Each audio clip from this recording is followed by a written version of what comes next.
നിങ്ങൾക്കുള്ള ഒരു എക്സ്ക്ലൂസീവ് ഉണ്ട്. നിങ്ങളുടെ +2 പരീക്ഷ ഡേറ്റ് മാറ്റമുണ്ട്. മാറ്റം എന്ന് പറഞ്ഞാൽ 23-ാം തീയതി നടക്കാൻ പോകുന്ന എക്കണോമിക്സ് എക്സാം അല്ല, 23-ാം തീയതിയിലെ പരീക്ഷ മാറിയിട്ടുണ്ട്. കാരണം മാറ്റം മറ്റൊന്നുമല്ല, പിന്നെ നിങ്ങളുടെ കേട്ടർ exam, Kerala teachers eligibility test exam നടക്കുന്നുണ്ട് സ്കൂളിലേക്ക്. പിന്നെ എക്സാം ഹാളൊക്കെ അതിനുവേണ്ടി അലോട്ട് ചെയ്യാൻ വേണ്ടി മുൻകൂട്ടി തീരുമാനിച്ചിട്ടുണ്ട്. അപ്പോൾ അതുകൊണ്ട് ഈ ദിവസം 23-ാം തീയതി നടക്കാൻ ഉദ്ദേശിക്കുന്ന പരീക്ഷ 25-ാം തീയതിയിലേക്ക് മാറ്റും.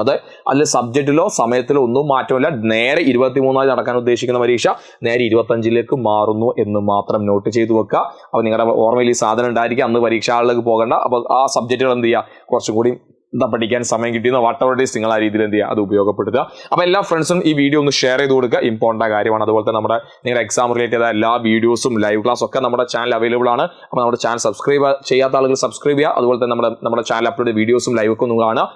ഇതിലുള്ള ഒരു സമയം അല്ലെങ്കിൽ നിങ്ങൾക്ക് അവർ കിട്ടിയ സമയത്ത് നിങ്ങൾ എന്ത് ചെയ്യുക, മാക്സിമം ഉപയോഗപ്പെടുത്തുക. അപ്പോൾ എല്ലാ ഫ്രണ്ട്സിനും ഷെയർ ചെയ്ത് നോക്കുക. 23-ാം തീയതി നമുക്ക് എന്തില്ല, പരീക്ഷയില്ല. 23-ാമത്തെ പരീക്ഷ 25-ാം തീയതി ആയിരിക്കും. അപ്പോൾ എല്ലാവർക്കും ഓൾ ദി വെരി ബെസ്റ്റ്. അപ്പോൾ ഷെയർ ചെയ്യാൻ മറക്കണ്ട.